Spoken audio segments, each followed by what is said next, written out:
Indian മഹാസമുദ്രത്തിലെ കരുത്ത് വർദ്ധിപ്പിക്കാനൊരുങ്ങുന്ന great Nicobar island holistic development പ്രൊജക്ടിനെ ചൊല്ലിയുള്ള രാഷ്ട്രീയ പരിസ്ഥിതി ചർച്ചകൾ കൊഴുക്കുകയാണ്.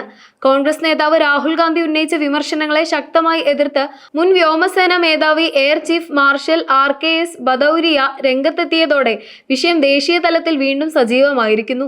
ഇന്ത്യയുടെ തന്ത്രപ്രധാനമായ വളർച്ച ലക്ഷ്യമിട്ട് ആൻഡമാൻ നിക്കോബാർ ദ്വീപ് സമൂഹത്തിന്റെ തെക്കേ അറ്റത്തുള്ള ഗ്രേറ്റ് നിക്കോബാർ ദ്വീപിൽ നടപ്പിലാക്കുന്ന ഏകദേശം 72,000 കോടി രൂപ ചിലവ് പ്രതീക്ഷിക്കുന്ന ഒരു ബൃഹത് വികസന പദ്ധതിയാണിത്.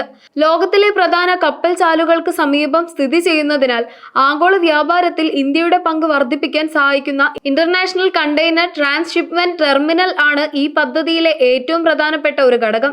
ഇതിനോടൊപ്പം തന്നെ സിവിലിയൻ ആവശ്യങ്ങൾക്കും സൈനിക ആവശ്യങ്ങൾക്കും ഒരുപോലെ ഉപയോഗിക്കാൻ കഴിയുന്ന ആധുനിക സൗകര്യങ്ങളോട് കൂടിയ ഒരു ഗ്രീൻഫീൽഡ് അന്താരാഷ്ട്ര വിമാനത്താവളവും പദ്ധതിയുടെ ഭാഗമായി നിർമ്മിക്കുന്നുണ്ട്.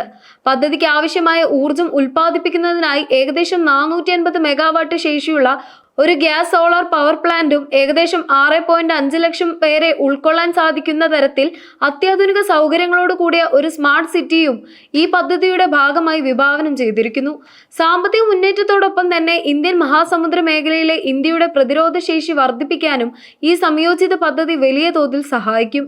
ഗ്രേറ്റ് നിക്കോബാർ പദ്ധതിക്കെതിരെയുള്ള രാഹുൽ ഗാന്ധിയുടെ ആരോപണങ്ങൾ അസംബന്ധമാണെന്ന് വിശേഷിപ്പിച്ച മുൻ വ്യോമസേനാ മേധാവി RKS ഭദൌരിയ ഈ പദ്ധതിയുടെ സൈനികവും സാമ്പത്തികവുമായ അനിവാര്യതകൾക്ക് വലിയ പ്രാധാന്യമുണ്ടെന്ന് എടുത്തു പറഞ്ഞു.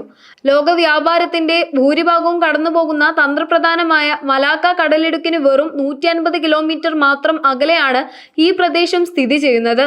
ചൈനയുടെ ഊർജ്ജ ഇറക്കുമതിയുടെ ഭൂരിഭാഗവും ഈ വഴിയിലൂടെ ആയതിനാൽ ഇവിടെ ശക്തമായ ഒരു സൈനിക വ്യാപാര സാന്നിധ്യം ഉറപ്പാക്കുന്നത് ഇന്ത്യയുടെ സുരക്ഷാ താൽപര്യങ്ങൾക്ക് അത്യന്താപേക്ഷിതമാണ്. കൂടാതെ പശ്ചിമേഷ്യയിലെ നിലവിലെ സംഘർഷങ്ങളുടെ പശ്ചാത്തലത്തിൽ ഇന്ത്യൻ മഹാസമുദ്രത്തിലൂടെയുള്ള ചരക്ക് നീക്കം നിരീക്ഷിക്കാനും ശത്രു രാജ്യങ്ങളുടെ സാന്നിധ്യം കൃത്യമായി പ്രതിരോധിക്കാനും ഈ പുതിയ താവളം ഇന്ത്യയെ വളരെയധികം സഹായിക്കും. ഗ്രേറ്റ് നിക്കോബാർ പദ്ധതിയെ സംബന്ധിച്ചിടത്തോളം ഏറ്റവും പ്രധാനപ്പെട്ട വിമർശനം അത് ഉയർത്തുന്ന പരിസ്ഥിതി ആഘാതങ്ങളെയും ഗോത്രവർഗക്കാരുടെ സംരക്ഷണത്തെയും കുറിച്ചുള്ളതാണ്. പദ്ധതിയുടെ ഭാഗമായി ലക്ഷക്കണക്കിന് മരങ്ങൾ വെട്ടിമാറ്റപ്പെടുന്നുവെന്നും ഇത് മേഖലയിൽ അപൂർവമായ മഴക്കാടുകൾക്കും വംശനാശ ഭീഷണി നേരിടുന്ന ജീവജാലങ്ങൾക്കും വലിയ ഭീഷണിയാകുമെന്നും പരിസ്ഥിതി പ്രവർത്തകർ ചൂണ്ടിക്കാട്ടുന്നു. എന്നാൽ ഈ വിമർശനങ്ങളെ പ്രതിരോധിച്ചുകൊണ്ട് മുൻ വ്യോമസേനാ മേധാവി RKS ഭദൌരിയ വ്യക്തമാക്കിയത് ദ്വീപിന്റെ ആകെ വനവിസ്തൃതിയുടെ വെറും 1.78% മാത്രമേ ഈ വികസന പ്രവർത്തനങ്ങൾക്കായി ഉപയോഗിക്കുന്നുള്ളൂ എന്നാണ്. കൂടാതെ പദ്ധതി മൂലം നഷ്ടമാകുന്ന വനത്തിന് പകരമായി വിപുലമായ വനവൽക്കരണ പരിപാടികൾ സർക്കാർ നടപ്പിലാക്കുന്നുണ്ടെന്നും അദ്ദേഹം കൂട്ടിച്ചേർത്തു. അതോടൊപ്പം തന്നെ മേഖലയിലെ തദ്ദേശീയരായ ഷോംപെൻ, നിക്കോബാറീസ് തുടങ്ങിയ ഗോത്രവിഭാഗങ്ങളുടെ താൽപര്യങ്ങളും അവരുടെ തനതായ പൈതൃകവും സംരക്ഷിക്കുന്നതിനായി പ്രത്യേക സമിതികളെ സർക്കാർ നിയോഗിച്ചിട്ടുണ്ട്. വികസനത്തിന്റെ ഗുണഫലങ്ങൾ ഗോത്രവർഗ സമൂഹങ്ങളിലേക്ക് നേരിട്ട് എത്തുന്നുവെന്ന് ഉറപ്പുവരുത്തുമെന്നും അവരുടെ ജീവിത സാഹചര്യങ്ങൾ സംരക്ഷിക്കാനുള്ള എല്ലാ മുൻകരുതലുകളും സ്വീകരിച്ചിട്ടുണ്ടെന്നും സർക്കാർ ഉറപ്പു നൽകുന്നു. വികസനത്തിന്റെ പേരിൽ നടക്കുന്നത് വലിയൊരു കുറ്റകൃത്യമാണെന്നും ഇത് അദാനി ഗ്രൂപ്പിനെ സഹായിക്കാനാണെന്നും രാഹുൽ ഗാന്ധി ആരോപിച്ചിരുന്നു. എന്നാൽ രാജ്യസുരക്ഷയെ ബാധിക്കുന്ന ഇത്തരം വിഷയങ്ങളിൽ തെറ്റായ പ്രചാരണം നടത്തുന്നത് ശരിയല്ലെന്നാണ് ഭദൌരിയയുടെ പക്ഷം. പരിസ്ഥിതി ആഘാതം കുറയ്ക്കാൻ ആവശ്യമായ എല്ലാ മുൻകരുതലുകളും കേന്ദ്ര സർക്കാർ സ്വീകരിച്ചിട്ടുണ്ടെന്നും അദ്ദേഹം വ്യക്തമാക്കി.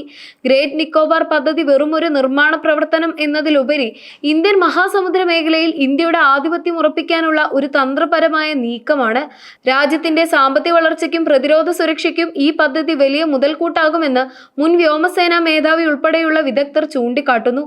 പരിസ്ഥിതി ആഘാതങ്ങളെക്കുറിച്ചും ഗോത്രവർഗ സംരക്ഷണത്തെക്കുറിച്ചുമുള്ള ആശങ്കകൾ നിലനിൽക്കുന്നുണ്ടെങ്കിലും ശാസ്ത്രീയമായ മുൻകരുതലുകളിലൂടെയും വനവൽക്കരണ പദ്ധതികളിലൂടെയും ഇവ പരിഹരിക്കാനാണ് സർക്കാർ ലക്ഷ്യമിടുന്നത്.